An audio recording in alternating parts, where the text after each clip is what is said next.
The fragility of human devotion is a recurring theme in the tapestry of life.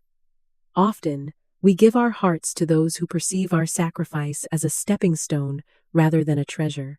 This is a tale of a second chance, not for love, but for liberation.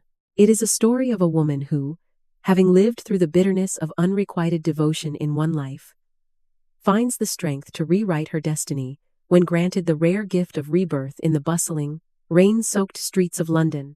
The story: my childhood sweetheart injured one leg while trying to save his first love only for her to abandon him and go abroad. I brought the depressed childhood sweetheart home, cared for him devotedly, and searched everywhere for renowned doctors to treat him. 3 years later, his leg was finally cured, but he went to find his down-and-out first love. First thing, his tone was full of caution. "Evelyn, I'm not a cripple anymore. Let me take care of you, okay?" In this second life, looking at the childhood sweetheart in the wheelchair, begging me to come back, I just sneered coldly. "Henry, this is the warrior's medal you earned for charging ahead for love. You should treasure it." There's been a car accident at the intersection. A burst of urgent cries rang out beside his ear.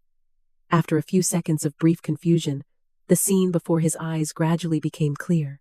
A large crowd surged toward the intersection. A familiar scene, overlapping with the one from many years ago when my childhood sweetheart was hit by a car while trying to save his first love.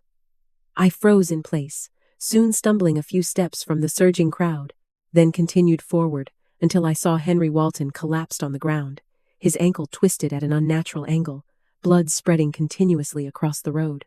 Yet his first love, Serafina, merely sat there elegantly, crying as if in a sorrowful stage play. It finally dawned on me that I had been reborn. In my previous life, Henry Walton had done the same, pushing aside his beloved first love as the car sped toward them. The price of playing the hero to save the beauty was a crippled leg. Yet, he accepted it willingly. But Serafina abandoned him and went abroad to study when he needed her the most. Once proud Henry Walton fell into the mud in an instant, never to recover from that point on. I couldn't bear to see the boy I had admired for years become so dispirited. So I took him home, cared for him attentively, and sought out renowned doctors from all over for him. 3 years later, his legs were finally healed. Yet the first thing he did was go find his down-and-out first love. His tone was full of caution. "Evelyn, I'm not crippled anymore. Let me take care of you, okay?" And I, like those rehabilitation devices he had used, with a body full of aches from overwork, was left behind by him, in that rented apartment I had once thought of as home. Just like the past, he had completely severed. I never expected that when I woke up, everything would be shuffled anew. I returned to the point where it all began. I covered my face and laughed and cried at the same time, tears streaming down my cheeks. "Henry, I hope that this time, even if you have to drag that lame leg of yours, you can still live happily ever after with Serafina, and be united in heart forever." Henry Walton was so hurt that his face twisted in pain. Only a few anguished groans escaped his mouth, and he couldn't manage to utter a complete sentence.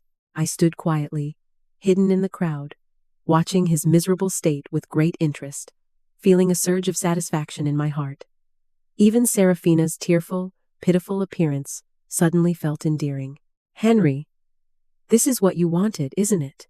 What do you need an ambulance for? Love can ease the pain." In my previous life, the moment I heard that Henry Walton was in trouble, I immediately pushed through the crowd and rushed over. After shoving aside the annoying Serafina, I called an ambulance for him at the first opportunity. But just as we were waiting for help, he frowned and glared at me, forcing out a few words through his throat with difficulty. "Don't push my Serafina. No one can take advantage of me being injured to bully my girl." The way they looked at me made it seem as if I were some vicious supporting female character standing in the way of their love. My heart was instantly slashed a few times by a knife that had just cut through a lemon, stinging painfully with sour ache. Serafina proudly lifted her chin at me, then rushed over and hugged him tightly, only causing him to bleed even more. I was just about to scold her, but Henry Walton's protective expression left me speechless. Now, Whenever I think about how passionately I loved Henry Walton in my past life, I feel disgusted. Damn it. Was I an idiot in my past life? Only someone whose brain has been kicked by a donkey would like Henry Walton. This disgusting man in this new life? I will never again meddle in the messy affairs of this crazy couple. At that moment, a kind-hearted passerby took out their phone, ready to call an ambulance for him, and casually said, "Little girl, don't just keep crying. Hurry up and call the police for your boyfriend." Because he was in a hurry, his tone unconsciously rose a little. As a result, the spoiled little princess cried even harder. Henry Walton's eyes turned red with heartache as he glared at the passerby and accused, "Don't you dare scold her." The bystander's face turned green and white, and in the end, he rolled his eyes speechlessly and silently put away his phone.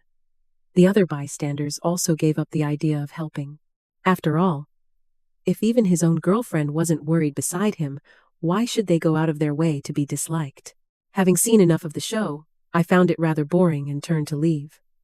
The moment I turned my head, my eyes met Henry Walton's. Catching the fleeting disappointment in his eyes, I curled the corner of my lips and quickened my steps to leave.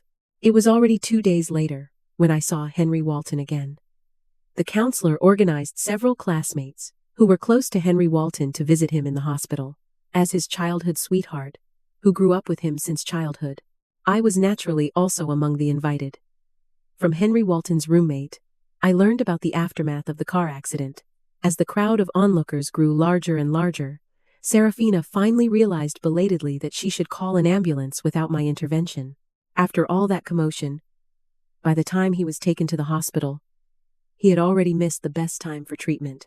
In the end, Henry Walton had to amputate one of his lower legs, completely eliminating any possibility of returning to his former self, as he had in his previous life.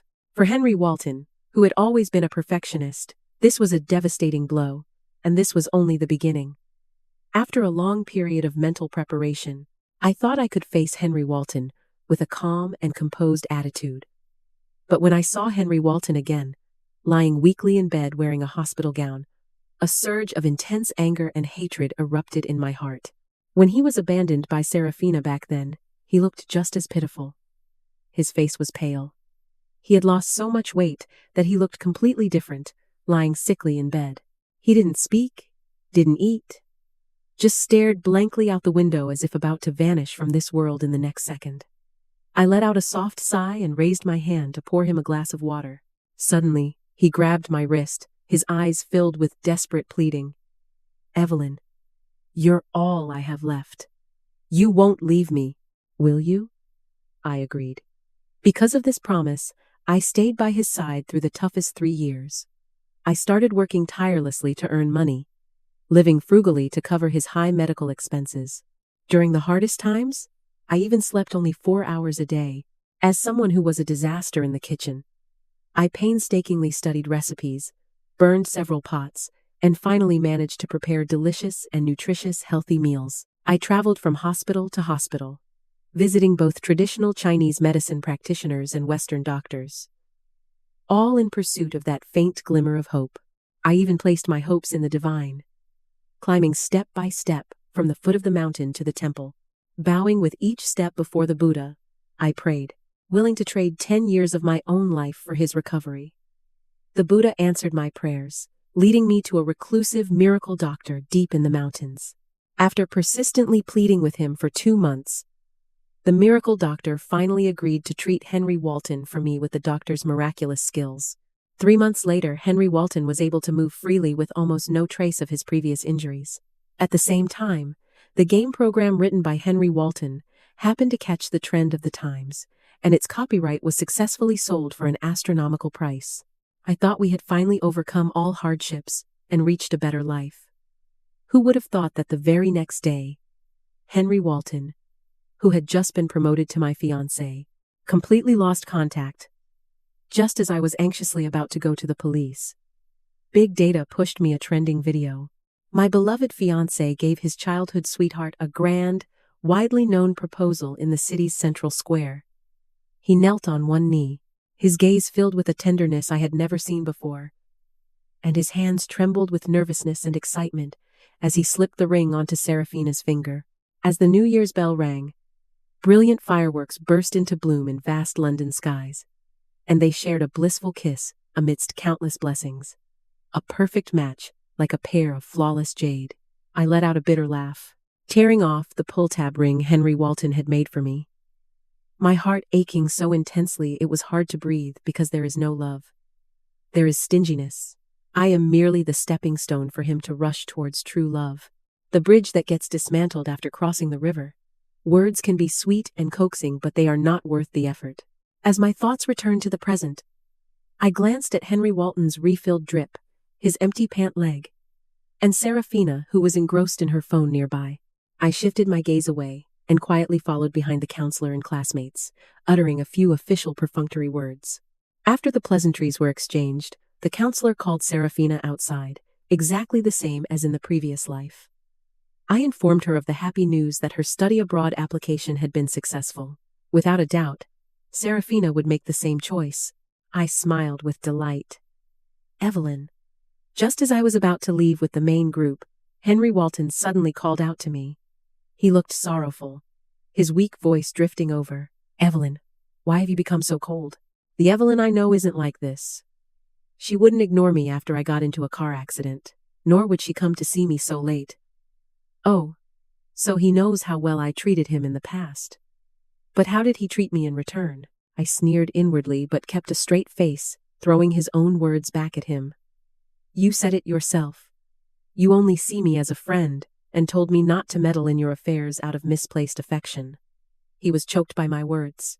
After a long silence, his lips moved as he was about to say something, but Serafina returned. The guilt on her face instantly turned into resentment upon seeing me alone with Henry Walton. Evelyn, how shameless of you. How dare you try to seduce him while I'm away? My Henry only has me in his heart. So some people shouldn't humiliate themselves. Serafina scolded me while reaching out to hit me. Henry Walton watched in silence, not defending me. Even though he knew Serafina was being unreasonable, I sneered and took a step back, avoiding the slap she swung at me. I looked at her calmly, raising an eyebrow. Don't worry. I don't have a habit of picking up trash to eat. You can keep such worthless goods for yourself. After saying that, I ignored Henry Walton's hurt expression and turned to leave without looking back. Perhaps because Henry Walton had his leg amputated, Serafina left earlier than in her previous life. Out of guilt, she didn't tell Henry Walton about going abroad and quietly left alone. She said goodbye to everyone else privately, and even I received her provocative text message. Evelyn, believe it or not, even if I leave, you still won't beat me. I laughed. She really hadn't changed at all. On the night Henry Walton proposed to her, she also posted a WeChat chat moments update visible only to me. The photo of their fingers interlocked was paired with a short caption. All I have to do is stand there, and he will love me. I might have felt wronged and upset if I had seen this before, but now Henry Walton means nothing to me. The boy who once said he would protect me forever had long since rotted away little by little in those tender youthful years. I replied, I'm kind of shipping you two now, wishing you a lifetime locked together. Without waiting for Serafina to respond, I directly blocked every way she and Henry Walton could contact me. In this life, I will live for myself. Putting down my phone, I buried myself in studying and began striving for the upcoming final exams. It wasn't until the next roll call in the professional course that I realized Henry Walton hadn't been attending class for a long time. His roommate said that Henry Walton now resembled a walking corpse, barely surviving each day by drowning himself in alcohol. I didn't care. My mind only focused on how many words I still had to memorize today and how many difficult professional questions I needed to ask the teacher after class. Time flew by, and before I knew it, the final exams had arrived.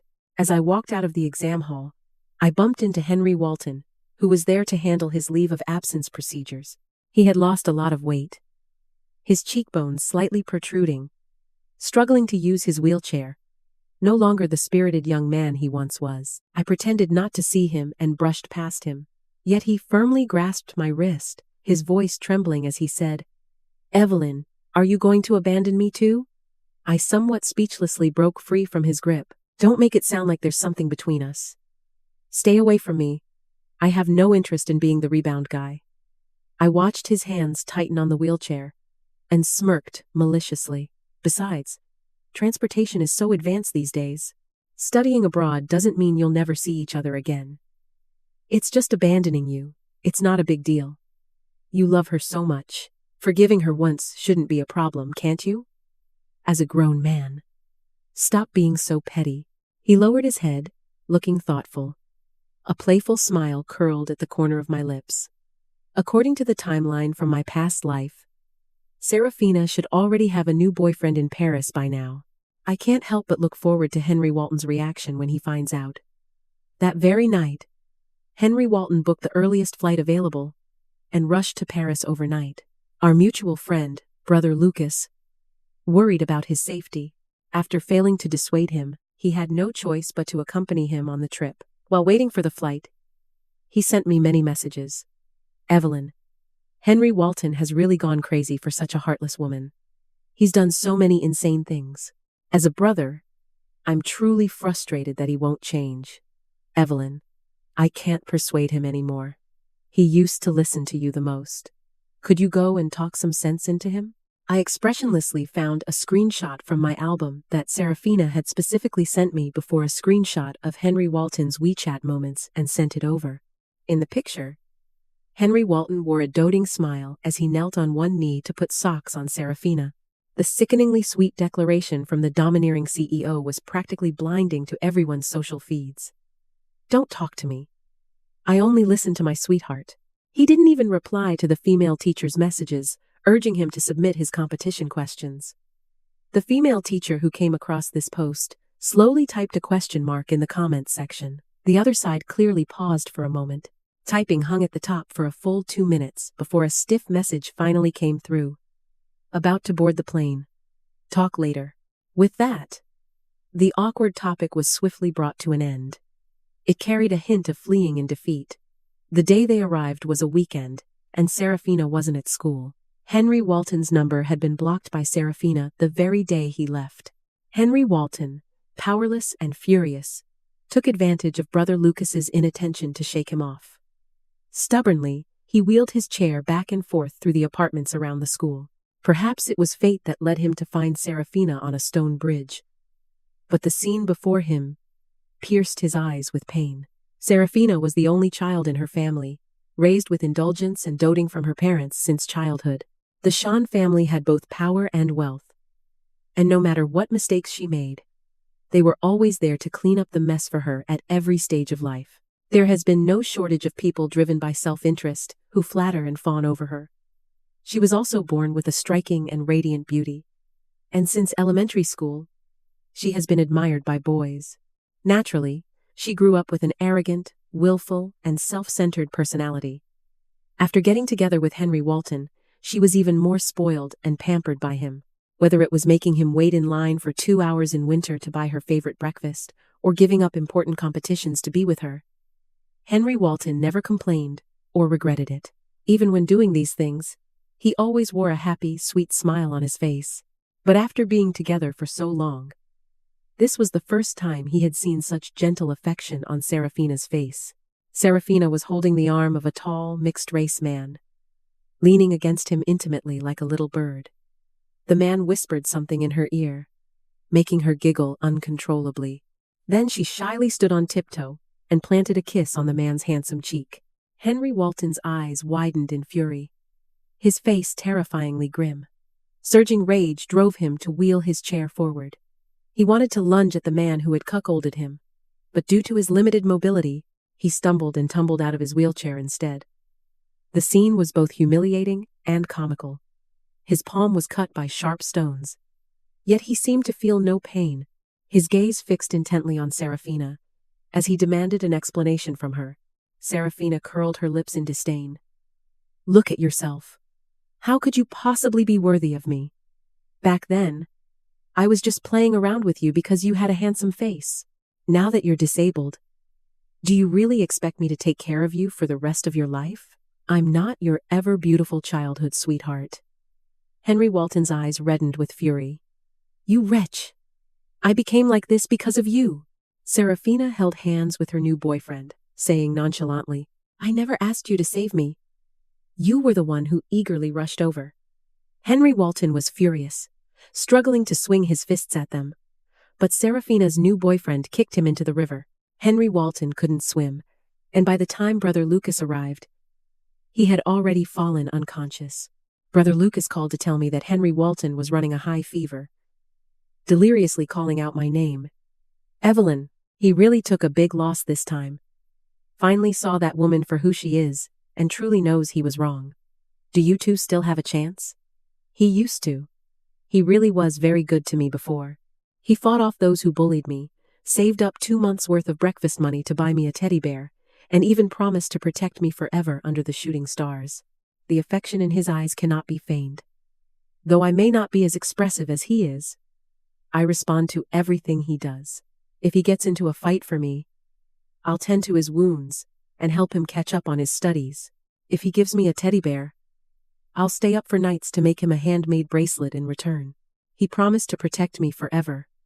So I gave him my whole heart, praying that the boy I loved would have a lifetime of peace and happiness.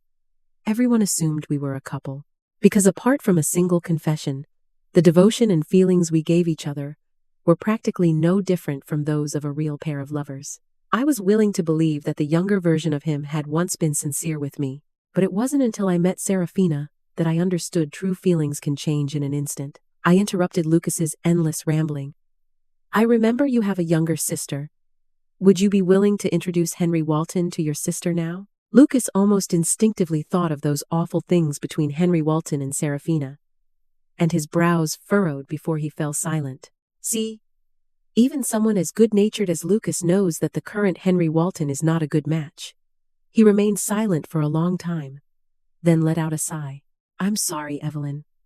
I wanted so badly for us to go back to how things were before that I didn't consider your feelings. After that day, Brother Lucas no longer took it upon himself to report Henry Walton's situation to me. I was able to enjoy some temporary peace and quiet for a while.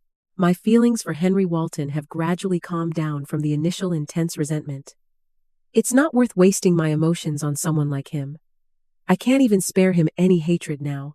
The closer I get to graduation, the busier I become, spinning like a top. In my previous life, in order to take care of Henry Walton, I missed several exams while rushing back and forth, and even fainted from exhaustion on the day of the postgraduate entrance exam.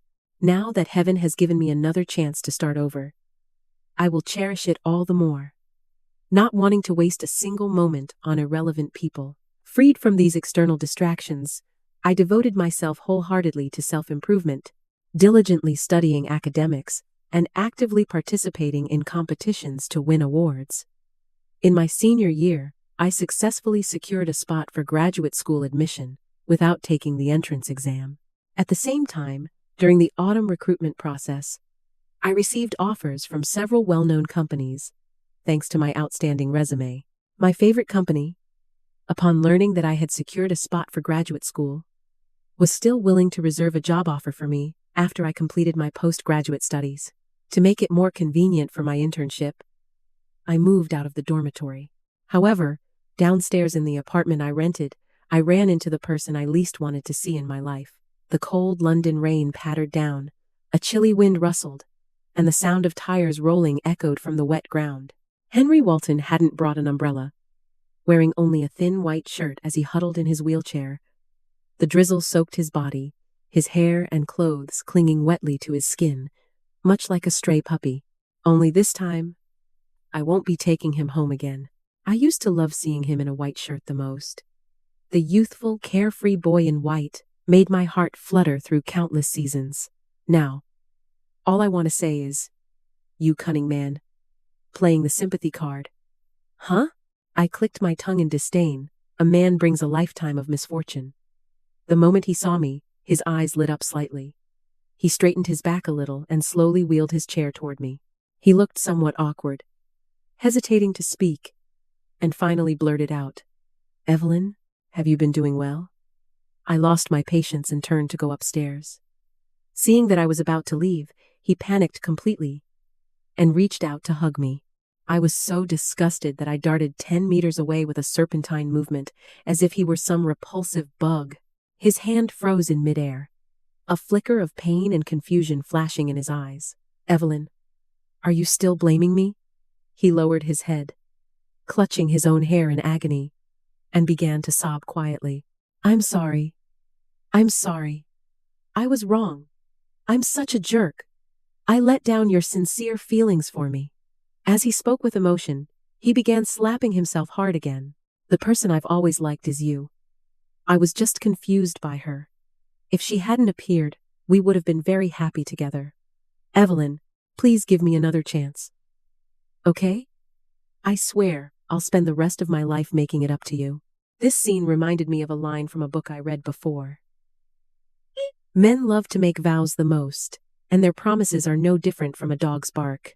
The perfect overlap of the scene in the book with reality made me sneer involuntarily. I stared at him coldly, each word piercing straight to his heart.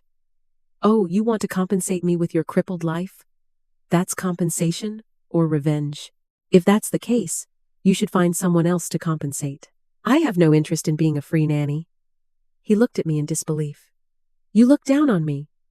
I yawned and said sarcastically, How dare I look down on you? Henry Walton, this is your warrior's medal. For charging into battle for love. You should cherish it. After saying that, I quickly walked toward the elevator. Just as I was about to press the button, Henry Walton's murmuring came from behind me.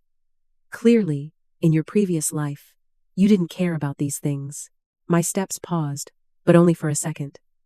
When I closed the balcony window, I looked down briefly at the ground below. Henry Walton was still standing there, motionless. Hearing the sound from the balcony, he suddenly looked up and shouted to me, My legs will definitely get better. Even if you despise me, I still love you, Evelyn. Wait for me to come back. I'll prove to you how much I love you. The light sleeping auntie next door was woken up and angrily cursed. Can't you let people sleep? What's wrong with you in the middle of the night? You men are all liars. I silently gave the auntie a thumbs up in my heart.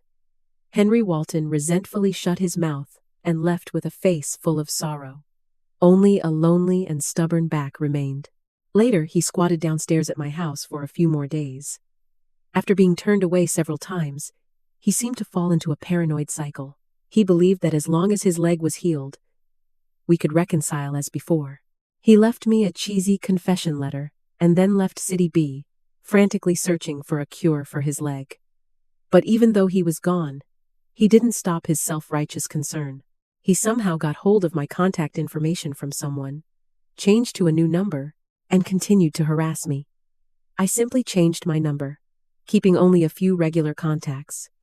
My world has become much quieter, but I still occasionally hear news about him a few times.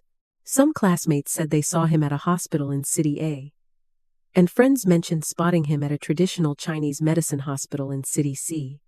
He has indeed been reborn. These are all places I traveled to in my previous life to seek treatment for him, where the treatments had some effect. He's just following the same path I tried for him, copying exactly what I did. For a long time after that, even Brother Lucas couldn't get in touch with him.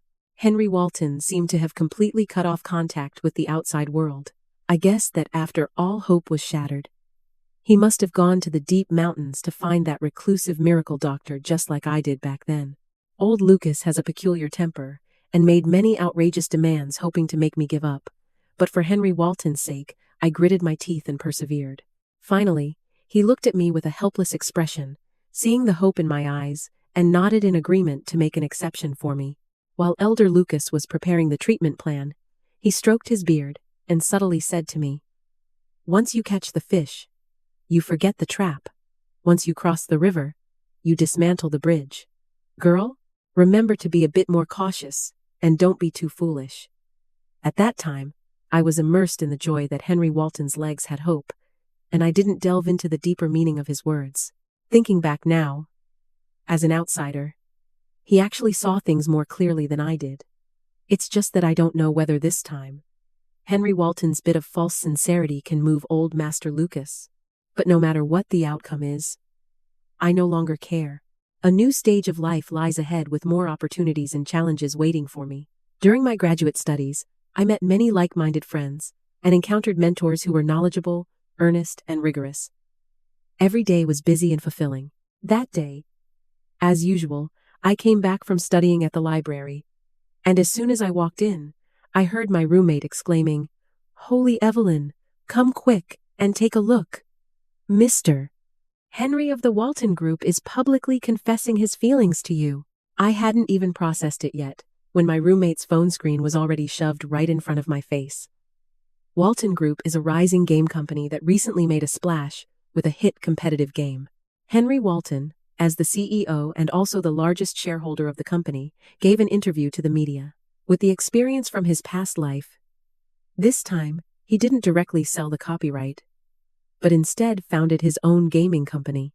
In the video, he was dressed in a sharp suit, exuding a mature and relaxed aura. Chatting and laughing with the reporters, I noticed that Henry Walton's movements, as he walked onto the stage just now, were somewhat slow. My gaze instinctively shifted to his legs, and only then did I realize he was wearing a prosthetic limb.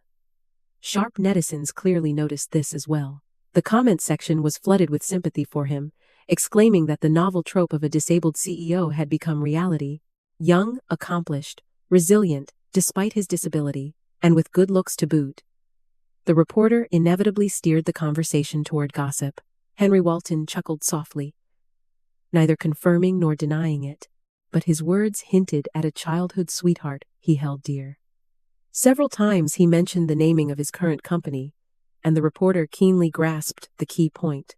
Seizing the opportunity, they pressed further with a question. "May I ask President Henry, what is the origin of the name Walton Group for your company?" Henry Walton smiled ambiguously. "That Wall and Ton are taken from my surname and hers." He paused for a moment, looked up, and smiled at the camera. "Moreover, I plan to give her half of my shares as a betrothal gift." The venue erupted in an uproar. The journalists were stunned for a second, then immediately offered their congratulations. Henry Walton accepted them one by one, then rubbed his forehead with a somewhat helpless expression, saying, "But we've had some disagreements lately, and she might not want to see me." The comment section erupted like a stone thrown into a calm lake. "Who on earth is it living the good life? Damn. With a boyfriend like that, I'd slap myself if we ever argued. Disabled tycoon.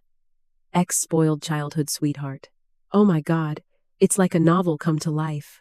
Soon, netizens dug up my information, and enthusiastic users began helping Henry Walton chase after his wife across all platforms. In just a short while, some fans even started writing fanfiction about us. The more I looked, the deeper my frown became, feeling as if I had been forced to swallow something unpleasant. "I have to say, Henry Walton, you really have a knack for being disgusting. It's the kind of thing that would give you nightmares just thinking about it." I was so startled that I quickly handed the phone back to my roommate and immediately started collecting the love stories of Henry Walton and Serafina over the years. Fortunately, I had saved all their videos and photos showing off their affection before deleting them just in case I was suddenly subjected to moral coercion one day. I spent the whole evening sorting through the timeline of when they started dating.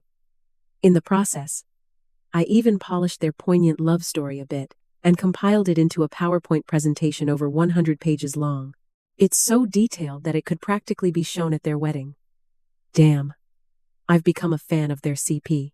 The next day, before I could even post the clarification, the outside world had already turned upside down. At first, I was lured by senior students under the same advisor on the pretext of work to the square across from the school. Just as I realized something was wrong and wanted to run, fireworks in a riot of colors formed my name and burst across the sky over the entire city. The fireworks went off and so did I, watching the massive fireworks boldly announce their presence in the sky, in sequenced orange, yellow, green, cyan, blue, and purple. I wished I could dig a tunnel on the spot and escape.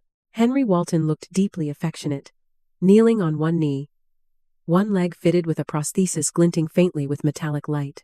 A few sentimental passers-by were moved to cover their mouths and cry, while shouts of "Marry him" rose and fell all around. Henry Walton himself also seemed deeply moved, holding 999 roses in one hand and a diamond ring in the other. All right, all right. You're hitting me with something big right from the start. I was completely dazzled by Henry Walton's flashy and elaborate performance for two people in love. This is the other person's clumsy yet passionate expression of affection, but I just find it disgusting. I've already witnessed such a grand proposal once in my past life. It was in the video of Henry Walton proposing to Serafina. He didn't even change the process. I closed my eyes, not even having the courage to look at him, listening to the same lines he had used to propose to Serafina in my previous life. I felt like my toes could dig out a dreamy Barbie castle. Just as I was thinking about how to escape this place, Serafina rescued me from my awkwardness. She rushed out from the crowd, her eyes red, and threw herself toward Henry Walton. Once the pride of heaven, she was forced to shoulder a massive debt due to her father's imprisonment.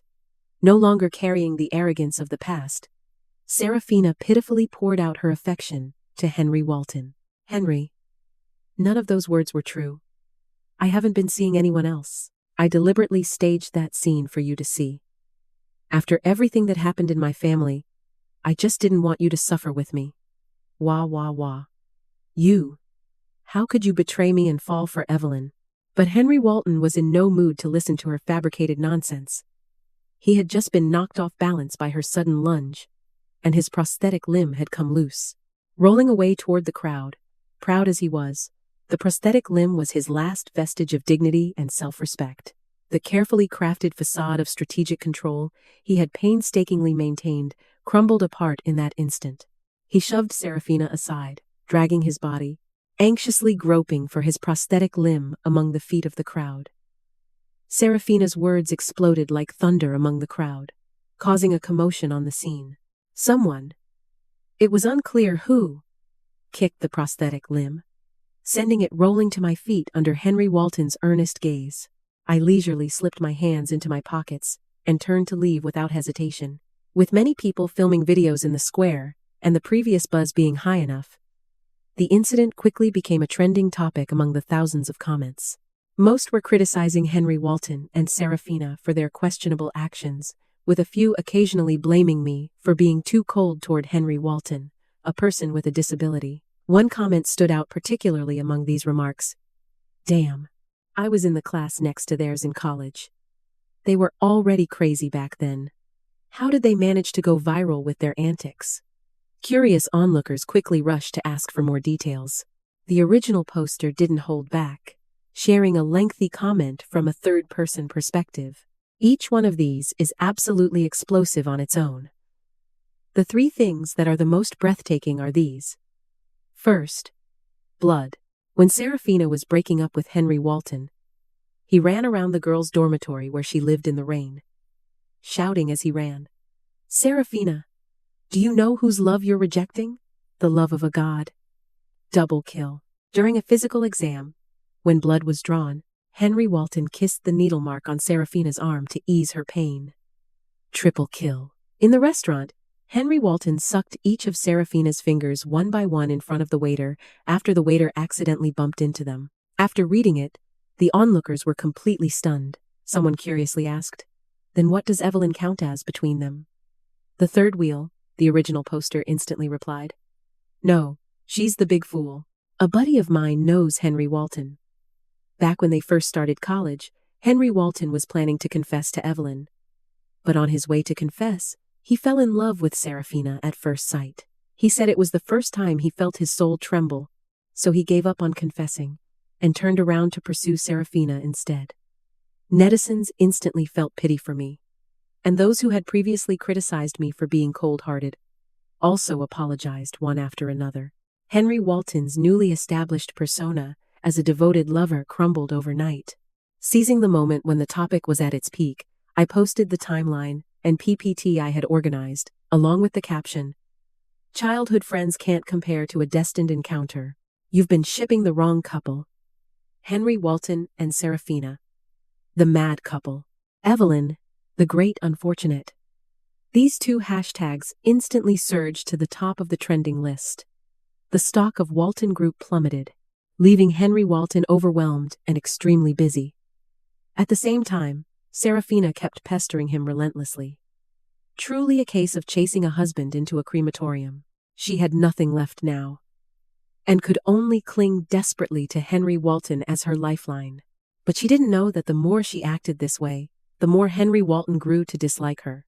The timeline of the Shan family's bankruptcy was a year earlier than in the previous life. Out of curiosity, I looked into it and found that Henry Walton had actually played a role in pushing it forward, probably to get back at Serafina for cheating on him. No wonder Serafina spoke so emotionally, yet he remained unmoved. Turns out, he was the one driving it all along.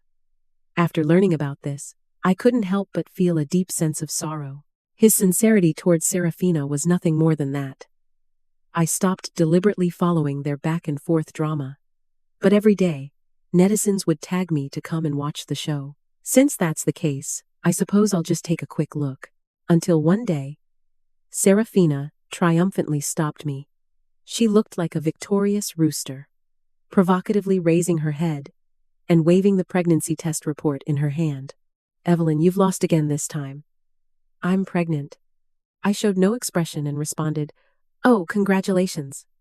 My indifferent attitude angered her, and she began to vividly describe the intimate details of her time with Henry Walton. The explicit nature and steamy content made me feel as though I had stepped into a love hotel's bedroom. At this moment, we are standing right by the main road, surrounded by a constant flow of people and vehicles. I silently covered my face. Really embarrassing to stand with her. If I have committed a crime, let the law punish me, not make me listen to erotic stories on the street. What's the difference between this and taking a dump on the main road? Before she could say anything more shocking, I quickly interrupted her spellcasting. Serafina thought she had provoked me, and her smile grew even more smug. "Evelyn, he will definitely marry me. You must come to our wedding when the time comes." But the next second, Serafina's smile froze on her face. A clear handprint appeared on her face. She looked in disbelief at Henry Walton, who had rushed over. "You hit me? You? How dare you scheme against me? You used to act so high and mighty, and now that you've fallen on hard times, you went straight to drugging me and climbing into my bed." Serafina held her belly on the verge of tears. "How can you say that about me? I only did it because I love you. I know you're saying that in anger. I've already regretted it. And I'm even carrying your child.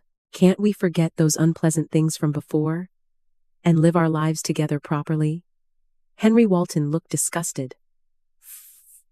"Who knows whether the child in your belly is even mine?" "Henry Walton, you're going too far." "Fine. You forced me into this. I'm going to your company right now and let all your employees know what an irresponsible scumbag you are." After saying that, Serafina pulled open the door of a taxi by the roadside while crying. Henry Walton hurriedly chased after her. And before leaving, he didn't forget to disgust me with a line. "Be good.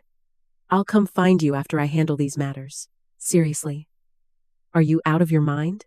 I stood there in utter disbelief, feeling completely bewildered in the wind. Following the last fireworks confession video, netizens quickly updated the material. Their new round of crazy antics soon appeared in the reenactments of various drama bloggers. Some people even captured my speechless expression and turned it into a meme gif with the caption, "Stop acting crazy." As I looked at the memes and jokes netizens were making, I felt both amused and exasperated. Many lovely netizens came to encourage me, telling me never to forgive that disgusting man. I followed their good advice, staying away from the crazy couple and enjoying a happy life. Just at that time, the school had a rural research project, and I decisively applied for it.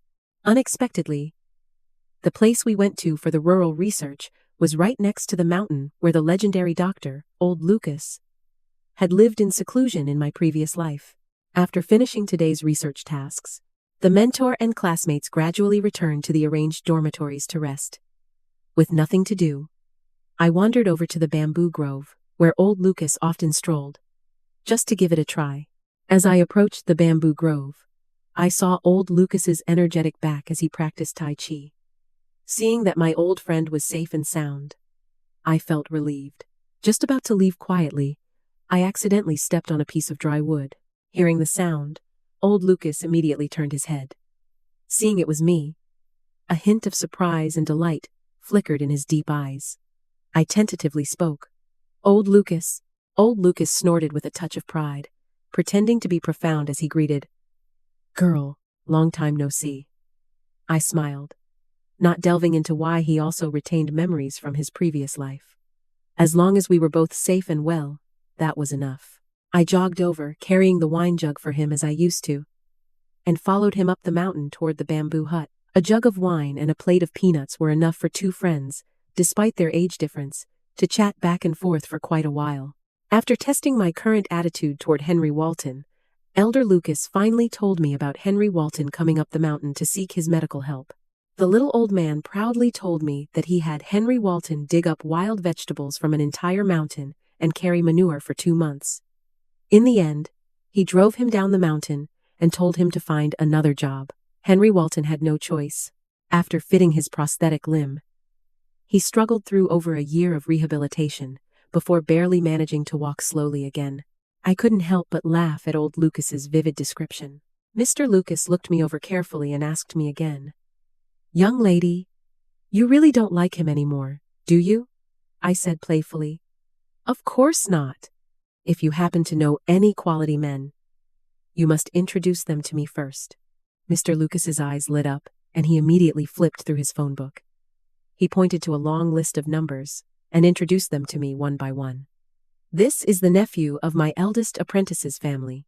He's 5 years older than you, the chief neurosurgeon at the First People's Hospital in London.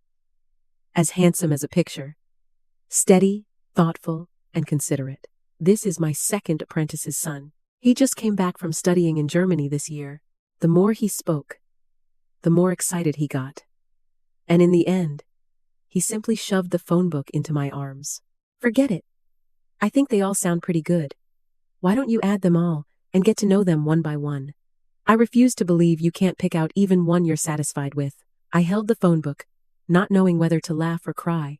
You're really a person of action, old man. The old man proudly lifted his chin.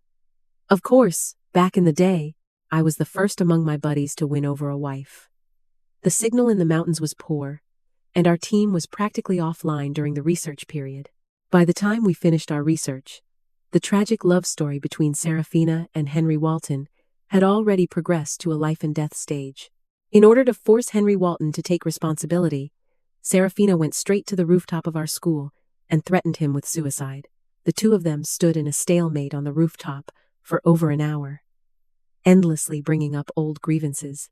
The principal let out a sharp, piercing scream, and the security guard on duty today was sweating profusely.